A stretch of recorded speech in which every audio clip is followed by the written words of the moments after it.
Hello friends and students, I am Sandeep Patidar from platinum study classes. आज हम topic cover करने वाले हैं limitations of first law of thermodynamics PMM1 and PMM2, perpetual motion machine of first kind and perpetual motion machine of second kind. Okay, and difference between first law of thermodynamics and PMM2। तो देखते हैं limitations क्या है। The process proceed in a particular direction only, which means heat flows from high temperature body to low temperature body or high temperature reservoir to low temperature reservoir। Heat जो flow होती है वो high temperature से low temperature पर ही flow होती है naturally. तो first law कोई डायरेक्शन नहीं देता। डायरेक्शन नहीं देने का मतलब है, अभी आपको कुछ एग्जांपल दे करके मैं एक्सप्लेन करूंगा। जैसे कि कहीं हाइट पर वाटर है, उस वाटर के पास कौन सी एनर्जी है? Potential energy. उस पोटेंशियल एनर्जी को जब वो वाटर ऊपर से ऑटोमेटिक फ्लो होगा, है ना, ड्यू टू प्रेशर डिफरेंस, और पोटेंशियल एनर्जी कन्वर्ट होगी काइनेटिक एनर्जी में, फाइनली वर्क प्रोड्यूस हो जाएगा। क्या रिवर्स फ्लो पॉसिबल है नेचुरल डायरेक्शन में? नहीं, नेचुरली रिवर्स फ्लो नहीं है। अगर आपको वाटर को फिर से ग्राउंड से हाई प्रेशर साइड पे लेकर के जाना है तो आपको कुछ एडिशनल वर्क करना पड़ेगा। तो फर्स्ट लॉ का इस बात को कहने का मीनिंग यही है कि फर्स्ट लॉ किसी प्रोसेस के लिए कोई डायरेक्शन नहीं देता। आगे कुछ और एग्जांपल से आपको क्लियर होगा। All processes involving conversion of heat work and vice versa are not possible, which means, इसका मतलब है complete conversion of work into heat is possible but complete conversion of heat into work is impossible. हम complete conversion work को heat में तो कर सकते हैं, लेकिन हीट को कंप्लीट कन्वर्शन वर्क में हम नहीं कर सकते। मतलब 1 किलोवाट की आपने इलेक्ट्रिकल एनर्जी दी हीटिंग एलिमेंट को तो 1000 किलो जूल की हीट जनरेट हो सकती है, लेकिन अगर किसी इंजन को आपने 1000 किलो जूल की हीट दी तो वो 1000 किलो जूल का वर्क प्रोड्यूस नहीं कर सकता। कुछ ना कुछ हीट का रिजेक्शन, हीट का लॉस जरूर होगा, है ना। इसीलिए बोलते हैं कि work is a high grade energy and heat is a low grade energy, because complete conversion of work into heat is possible, therefore work is a high grade energy, and complete conversion of heat into work is impossible, therefore heat is a low grade energy. First law of thermodynamics provides a necessary but not a sufficient condition for a process to occur। मतलब आप ऐसा बोल सकते हैं कि हर एक process first law को follow तो करेगी, लेकिन जरूरी नहीं है कि सिर्फ फर्स्ट लॉ को फॉलो करने पर वो प्रोसेस कंप्लीट हो। किसी प्रोसेस के ऑकरेंस में हम ये नहीं बोल सकते कि फर्स्ट लॉ को फॉलो कर रही है, that means process is completed. इसका मतलब है कि कोई भी प्रोसेस तभी कंप्लीट होगी जब वो first and second law of thermodynamics दोनों को फॉलो करे। अभी नेक्स्ट पीपीटी में आपको दिखेगा। According to first law of thermodynamics, energy is conserved. It does not give any direction for particular process, है ना, वही बात है। That is second law of thermodynamics। Second law आया, फर्स्ट लॉ कोई डायरेक्शन नहीं दिया। ये आपको अभी कुछ एक एग्जांपल से समझ में आ जाएगा। चलो मैं वहीं लेकर के चलता हूं। देखिए, बाय फॉलिंग द वेट, कौन सा वेट? ये रहा वेट। ये क्या है? पेडल व्हील एक्सपेरिमेंट है। ये एक सिलेंडर है, सिलेंडर के अंदर लिक्विड पार्टिकल, लिक्विड है, फ्लूइड है, बीच में एक व्हील लगा हुआ है जो रोटेट होगा। ये कब रोटेट होगा? जब ये पुली, यहाँ पर पुली लगी हुई है, ये रोप है, सराउंडेड में रोप है। जब वेट ये नीचे की डायरेक्शन में जाएगा तो ये रोप नीचे जाएगी। ये रोप क्या करेगी? इस पेडल व्हील को रोटेट करेगी। जब पेडल व्हील को रोटेट करेगी तो फ्रिक्शन की वजह से व्हील और वाटर पार्टिकल या फ्लूइड पार्टिकल्स के बीच में फ्रिक्शन होगा। फ्रिक्शन की वजह से हीट जनरेट होगी। तो क्या किया आपने? Potential energy is converted into kinetic energy and that kinetic energy converted into mechanical energy on the wheel. Wheel पे मैकेनिकल एनर्जी जनरेट हो गई। उस मैकेनिकल एनर्जी से अल्टीमेटली फ्लूइड में हीट एनर्जी जनरेट हुई। तो क्या हुआ? आपने पोटेंशियल एनर्जी को फाइनली कन्वर्ट कर लिया हीट एनर्जी में, friction between the wheel and the fluid. Reverse is not possible. Reverse is not possible का मतलब क्या है? अब अगर हम इसको हीट दे दें, सपोज हमने इसको हीट दिया, हमने इसको हीट दी, ये पूरा एक क्लोज्ड चेम्बर है, हमने इसको हीट दी, तो क्या ये पॉसिबल है कि हीट देने पर ये रोटेट होने लग जाए, मतलब व्हील रोटेट हो? हमने क्या करा, व्हील को रोटेट करके हीट जनरेट कर ली फ्लूइड के अंदर, ये हो गई वन डायरेक्शन। हम रिवर्स करना चाहते हैं, मतलब हम फ्लूइड को हीट देना चाहते हैं। जब हम फ्लूइड को हीट देंगे तो क्या ये पेडल व्हील को रोटेट करेगा? और जब ये पेडल व्हील क्या रोटेट होगा जिसकी वजह से लेफ्ट अपवर्ड डायरेक्शन में जा सके? नहीं, है ना। रिवर्स इज नॉट पॉसिबल, यही लिखा है। By supplying the heat to fluid we can not rotate the wheel and thereby lift the weight. Weight को हम लिफ्ट नहीं कर सकते। क्लियर होगा? सेकेंड एग्जाम्पल देखिए, by applying the brakes, by applying the brakes, जैसे ये pedal wheel मतलब जो व्हील है ये डिस्क ब्रेक है, ये ब्रेक शू है ना। जब आप ब्रेक अप्लाई करते हैं तो ये ब्रेक शू क्या करता है, इस डिस्क के बीच में फ्रिक्शन जनरेट करता है और इसकी काइनेटिक एनर्जी को, जो इसकी रोटेशनल एनर्जी है, rotational energy of the wheel, आपने ब्रेक अप्लाई करा तो ब्रेक अप्लाई करने पर इसकी रोटेशनल एनर्जी किसमें कन्वर्ट हो गई? हीट एनर्जी में। हीट एनर्जी हम ये बोलना चाह रहे हैं कि रोटेशनल एनर्जी हीट एनर्जी में कन्वर्ट हो गई। कब? जब आपने ब्रेक शू से ब्रेक फोर्स अप्लाई किया तो जो व्हील रोटेट हो रहा था, ये जो व्हील रोटेट हो रहा था, इस व्हील की काइनेटिक एनर्जी को आपने रोक करके हीट एनर्जी में कन्वर्ट कर लिया, है ना, ड्यू टू फ्रिक्शन। क्या हम इस व्हील को हीट देंगे तो क्या ये व्हील रोटेट होगा? Reverse is not possible. एक डायरेक्शन क्या है, rotational energy is converted into heat energy. क्या रिवर्स पॉसिबल है कि हम व्हील को हीट एनर्जी दें और व्हील रोटेट हो जाए? रिवर्स इज नॉट पॉसिबल, मतलब हम व्हील को हीट एनर्जी दें और व्हील रोटेट हो जाए, ये पॉसिबल नहीं है, not possible. Okay,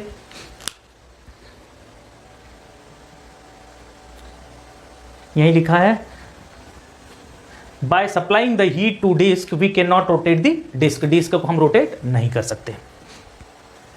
third example देखिए, consider heating of a room by passage of electric current through an electric resistor. एक इलेक्ट्रिक रेसिस्टर लगाया, वो जैसे ये रूम है, इस रूम के अंदर हमने एक इलेक्ट्रिक रेसिस्टर लगा दिया। इलेक्ट्रिक रेसिस्टर, ये करंट सप्लाई करी, ये क्या कर रहा है, हीट जनरेट कर रहा है। देखिए क्या हुआ, मतलब हमने इसको इलेक्ट्रिकल एनर्जी दिया। फर्स्ट प्रोसेस क्या है, electrical energy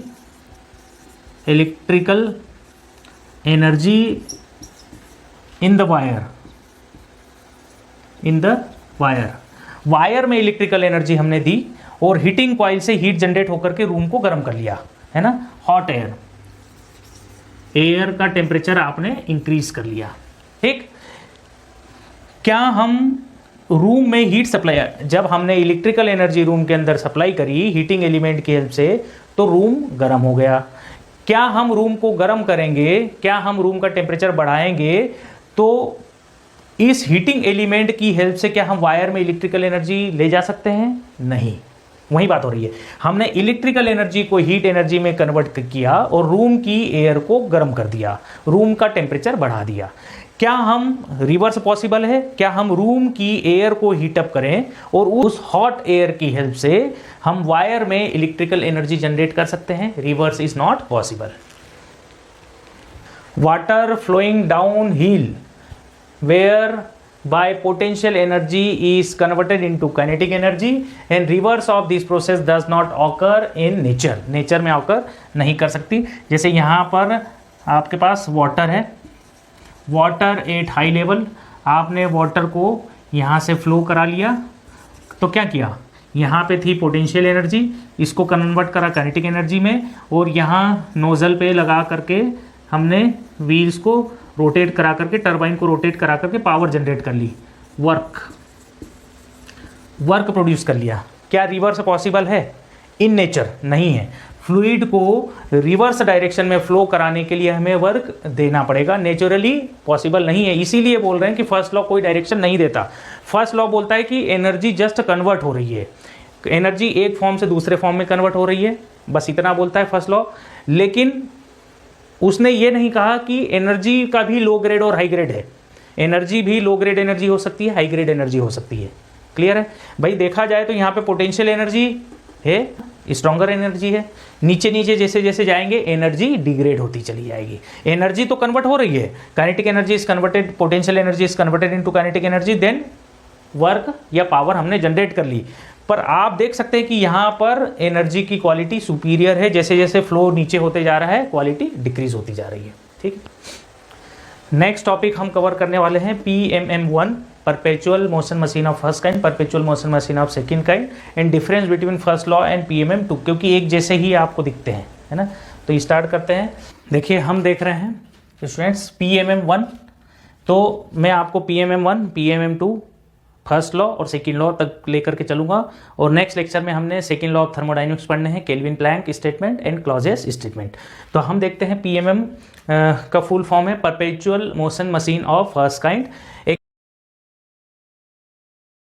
PMM1 is an imaginary device which operating in a cycle produces work continuously without absorbing any other form of energy। Means ये हीट कुछ नहीं ले रहा है, इनपुट कुछ नहीं ले रहा है और कंटिन्यूअस वर्क आउटपुट दे रहा है। क्या आपको ऐसा लगता है कि दुनिया में ऐसी कोई भी मशीन बनाना पॉसिबल है? नहीं, ऐसी मशीन हम नहीं बना सकते। अब बात करते हैं कि second law, first law of thermodynamics क्या बोलता है। फर्स्ट लॉ ऑफ थर्मोडायनेमिक्स बोलता है, फर्स्ट लॉ की जो मशीन है वो ये बोलती है कि अगर हम बात करें सोर्स और सिंक की, सोर्स और सिंक दो चीजें होते हैं, क्या होती हैं? Source is a reservoir, source और सिंक दो रिजर्वायर होते हैं। रिजर्वायर क्या है? जो कंटिन्यूअस हीट को ले सकते हैं या कंटिन्यूअस हीट को दे सकते हैं, उनको बोलते हैं रिजर्वायर। रिजर्वायर दो होते हैं, एक होता है सोर्स, दूसरा होता है sink. Source is a reservoir which supplies the heat continuously without change in its temperature। Reservoir एक ऐसा सोर्स एक ऐसा रिजर्वायर है जो कंटिन्यूअस हीट को सप्लाई कर सकता है without change in its temperature. जैसे बहुत बड़ी फर्नेस है, उस फर्नेस से कंटिन्यूअस हीट जनरेट हो रही है, उससे अगर हीट निकलती भी जाएगी तो वहां टेम्परेचर में चेंज नहीं आएगा, तो वो एक रिजर्वायर हो गया। रिजर्वायर ऐसे हो सकता है कि सी हो गया, लेक हो गई, है ना, बहुत बड़ा रिजर्वायर है वाटर का, उससे आप अगर थोड़ा बहुत पानी वाटर यूज भी कर लोगे तो वो कभी खत्म नहीं होने वाला। तो source is a reservoir which supplies the heat continuously without change in its temperature. इसका टेम्परेचर होगा, high temperature reservoir is constant और कंटिन्यूअस हीट को सप्लाई कर सकता है। इसके बाद आता है sink. Sink is a reservoir which absorbs the heat continuously. जो हीट को एब्जॉर्ब करता है वो है हीट रिजेक्शन या heat absorb. Sink is a reservoir which absorbs the heat continuously without change in its temperature. जैसे एनवायरमेंट है, environment में आप अगर 150 किलो जूल, 1000 किलो जूल की एनर्जी विड्रॉ भी कर दोगे तो एटमॉस्फेयर उसको एब्जॉर्ब कर लेगा और एटमॉस्फेयर का टेम्परेचर चेंज नहीं होगा। आप घर के बाहर, आप घर में विंडो एसी यूज करते हैं तो विंडो एसी से जो हीट रिजेक्ट होती है एटमॉस्फेयर में, क्या आपको लगता है कि उस एसी से जो हीट रिजेक्ट हो रही है एटमॉस्फेयर पे, उस एटमॉस्फेयर का टेम्परेचर चेंज होगा? एटमॉस्फेयर इतना बड़ा है कि बहुत माइल्यूट साइड टेम्परेचर में चेंज हो या ना हो, उसको बोलेंगे सिंक। सिंक, है ना, सिंपल सा याद रखना है। जो एनर्जी को कंटिन्यूअस सप्लाई कर सकता है, दे सकता है, वो सोर्स। जो कंटिन्यूअस एनर्जी को एब्जॉर्ब कर सकता है वो सिंक। ठीक है, तो सोर्स और सिंक इसलिए बोल रहा था। देखो दो चीजें हैं इसमें। फर्स्ट लॉ बोलता है कि फर्स्ट लॉ मशीन के हिसाब से QW जो डॉटेड है, Q in will not equals to W out। W out will not equals to W out, ये बोलता है फर्स्ट लॉ। फर्स्ट लॉ क्या बोलता है कि complete conversion of heat into work is not possible, but complete conversion of work into heat is possible. ये क्या है? रिजर्वायर। ये बोलता है रिजर्वायर। ठीक है, तो W in और Q out this is possible, this is possible.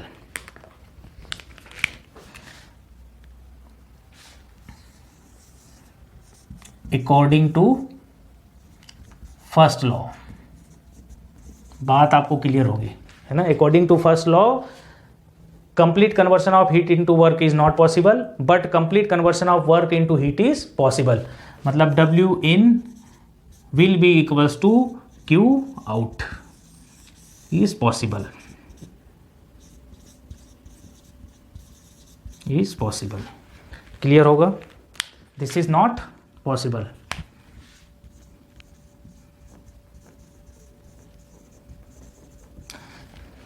यही डायग्राम बच्चे ढूंढते हैं कि क्या ये फर्स्ट लॉ की मशीन ऐसा तो नहीं कि Q is equals to W, है ना।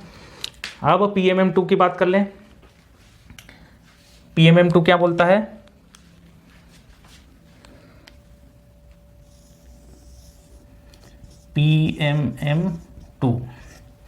PMM2 बोलता है this is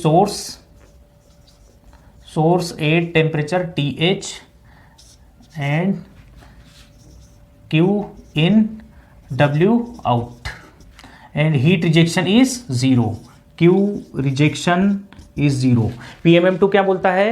PMM2 is an imaginary device which operating in a cycle produces work continuously by exchanging the heat with single heat reservoir। ये कौन बोलता है? PMM2। PMM2 एक ऐसी इमेजनरी डिवाइस है जो बोलता है कि PMM2 एक ऐसी इमेजनरी डिवाइस है जो सिंगल हीट रिजर्वायर पे वर्क कर रही है। सिंगल हीट रिजर्वायर का मतलब क्या है? Heat rejection is 0। Single heat reservoir का मतलब heat rejection is 0। Heat rejection 0 होने का मतलब अगर ये 1000 किलो जूल की हीट आपने इसको दी, 100 किलो जूल की हीट दी, 1000 किलो जूल की हीट आपने अगर इसको दी, तो ये PMM2 बोलता है कि मैं 1000 किलो जूल का वर्क प्रोड्यूस कर दूंगा। ये बोलता है PMM2। PMM2 क्या बोलता है कि 1000 किलो जूल की हीट आप मेरे को दो, मैं 1000 किलो जूल का वर्क प्रोड्यूस कर दूंगा, कोई भी हीट रिजेक्शन नहीं होने दूंगा। सिंगल हीट रिजर्वायर पे वर्क कर रहा है ना। PMM1 क्या बोलता है? मुझे कोई एनर्जी नहीं चाहिए, मैं कंटिन्यूअस वर्क प्रोड्यूस कर सकता हूं। अभी यहां आपको क्वेश्चन मार्क होगा, अभी आपको 1 मिनट में सारे डाउट क्लियर हो जाएंगे। ये बोलता है मुझे कोई हीट नहीं चाहिए, तब भी वर्क मैं आपको देते रहूंगा ग्रेटर देन 0 से 50 किलो जूल, 50 किलो जूल, है ना, कह सकते हैं। PMM2 बोलता है कि जितनी हीट दोगे उतना मैं वर्क आपको प्रोड्यूस करके दे दूंगा, ठीक है, और कोई हीट का रिजेक्शन नहीं होने दूंगा। ऐसा पॉसिबल नहीं है। तो अच्छा, अगर आप ध्यान से देख रहे हो तो यही तो डिफरेंस है। What is the difference between first law and PMM2? ये कई बच्चों के दिमाग में क्वेश्चन होता है कि दोनों ही सिंगल हीट रिजर्वायर पे काम कर रहे हैं। भाई फर्स्ट लॉ भी तो सिंगल हीट रिजर्वायर पे काम कर रहा है, लेकिन डिफरेंस आप समझिए।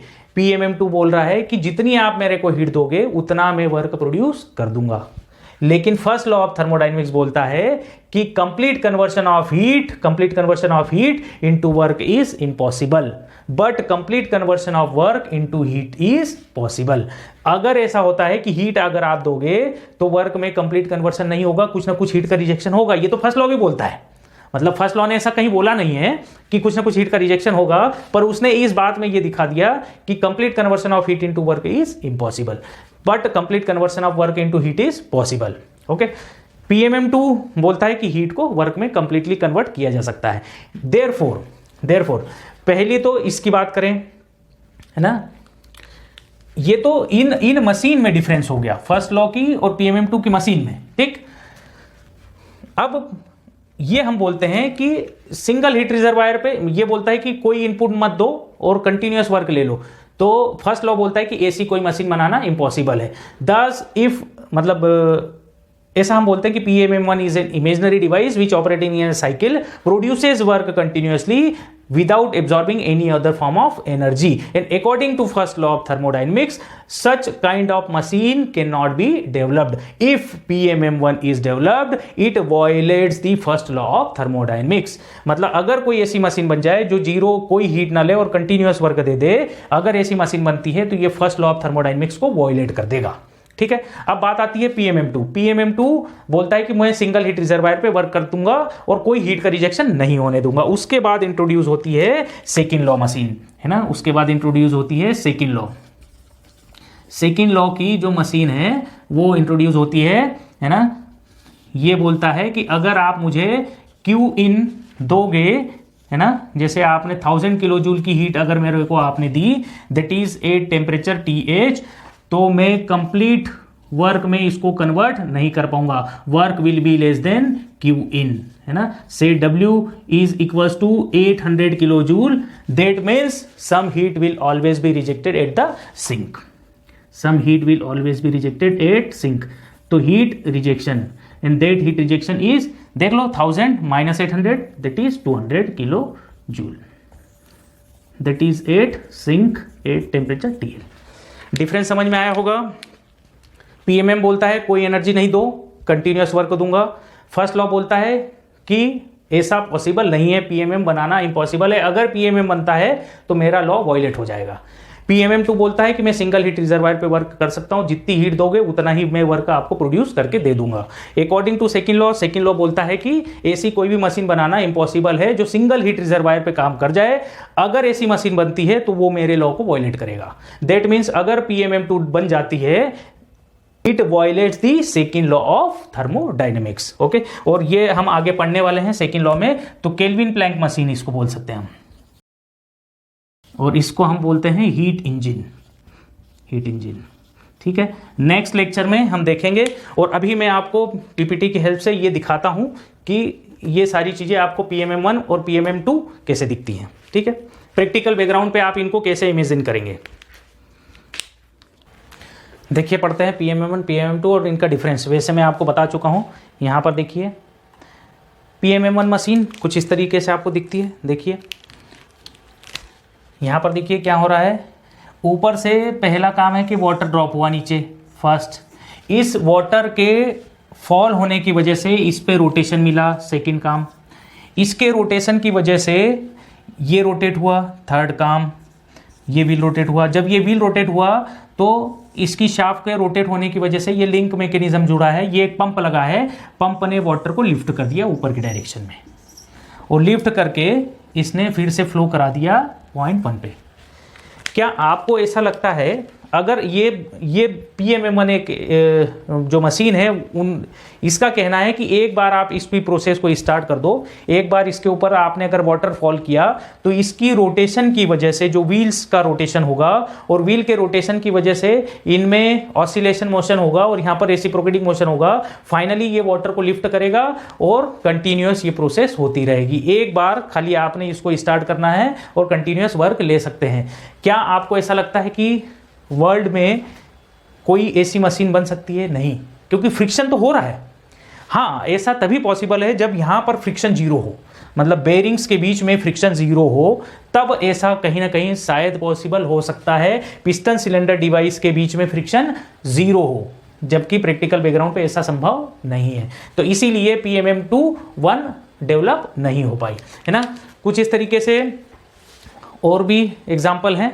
एक और एग्जाम्पल ये आपको दिख रहा है, ऐसे भी आपको दिख सकता है।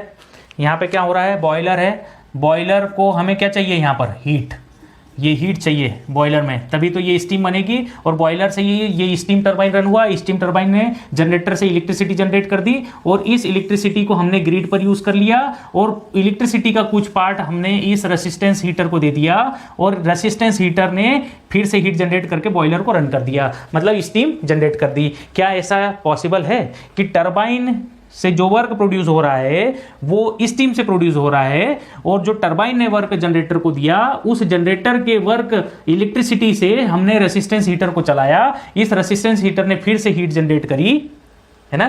तो इसका कहने का मतलब है कि एक बार इस पूरे सिस्टम को स्टार्ट कर दो, एक बार खाली स्टीम इसको प्रोवाइड कर दो, जब टरबाइन स्टार्ट हो जाएगा इलेक्ट्रिसिटी जनरेट होगी, इलेक्ट्रिसिटी से हम वर्क आउटपुट भी ले रहे हैं और उस इलेक्ट्रिसिटी का कुछ पार्ट हम हीटिंग पर्पस में यूज करके फिर से वाटर को स्टीम में कन्वर्ट कर लेंगे और टरबाइन से जो एग्जॉस्ट होगा वो कंडेंसर में हीट रिजेक्ट होने के बाद फिर से पंप से बॉयलर में। ये मशीन बनाना एक्चुअल में इम्पॉसिबल है ना। ऐसा आपको लगता है कि कुछ नहीं, एक बार आपने मशीन को स्टार्ट कर दिया, कंटिन्यूस उसी हीट में चलेगी। आपने कई फर्नेस देखे, इसमें कोई फर्नेस आपको नहीं दिख रही है, कोई हीट इनपुट आप नहीं दे रहे हैं, खाली एक बार स्टीम से टरबाइन पे वर्क प्रोड्यूस करने के बाद सिस्टम को कंटिन्यूस चला रहे हैं, हीट रिजेक्ट हो रही है, देखो हीट रिजेक्ट भी हो रही है, बिना हीट इनपुट दिए कंटिन्यूस वर्क हो रहा है। अगर आप इसको हीट रिजेक्शन को हटा भी दो, इसको हीट रिजेक्शन को यहाँ से हटा दो, टरबाइन से डायरेक्ट पंप कनेक्ट कर दो तब भी ठीक है। अब देख लेते हैं PMM2, बिना इनपुट दिए कंटिन्यूस वर्क PMM1। PMM2 क्या होगा, अभी मैंने बताया था सिंगल हीट रिजर्वायर पे वर्क करेगा। ये रहा PMM2, perpetual motion machine of second kind. देख लो, बॉयलर में एक बार आपने हीट इनपुट किया दैट इज 1000 किलो जूल, और वर्क प्रोड्यूस कर लिया दैट इज 1000 किलो जूल, और ये बोल रहा है heat rejection is zero. Heat rejection कहीं हो रहा है, बस कुछ नहीं, यहाँ से स्टीम आई, यहाँ टरबाइन से वेट स्टीम निकली, ये वेट स्टीम फ्लो हो करके आ गई पंप ने इसको प्रेशराइज करके दे दिया बॉयलर को, बॉयलर में फिर आपने हीट सप्लाई करी। मतलब ये आपको देख रहा है कि हीट रिजेक्शन इज जीरो। दुनिया में कोई भी ऐसी चीज़ आप बना सकते हैं जिसका हीट रिजेक्शन जीरो हो? नहीं, है ना। कोई भी ऐसा इंजन आप नहीं बना सकते। अगर ऐसा बन जाए तो heat supply work output efficiency क्या होगी इसकी? 100%। अगर ऐसा सिस्टम बनता है, एफिशिएंसी क्या होता है? आउटपुट डिवाइडेड बाय इनपुट, है ना। तो work output divided by heat input. Work output कितना? 1000, वर्क इनपुट कितना? 1000। तो एफिशिएंसी क्या हो गई? 100%। ऐसी कोई मशीन बनाना पॉसिबल है जिसकी एफिशिएंसी 100% हो? ये तो कॉर्नॉट भी नहीं देता। कॉर्नॉट भी 100% एफिशिएंट नहीं है। कॉर्नॉट की भी 2 टेम्परेचर लिमिट्स में काम करता है ना। तो ये था PMM1 और PMM2। PMM2 और फर्स्ट लॉ में डिफरेंस आपको समझ में आया होगा। PMM2 बोलता है कि जितनी हीट दोगे उतना वर्क मैं आपको दे दूंगा, जबकि फर्स्ट लॉ ऐसा नहीं बोलता। फर्स्ट लॉ बोलता है कि जितना आप मेरे को वर्क दोगे उतनी मैं हीट कन्वर्ट कर दूंगा सेम अमाउंट में। नेक्स्ट लेक्चर में हम पढ़ेंगे second law of thermodynamics. 2 statement है, one is given by Kelvin Planck and another one is given by Clausius. Kelvin Planck gives the concept of power generating devices like heat engine, and Clausius statement gives the concept of power absorbing devices like refrigerator and heat pump. Next lecture में जो है continue करेंगे।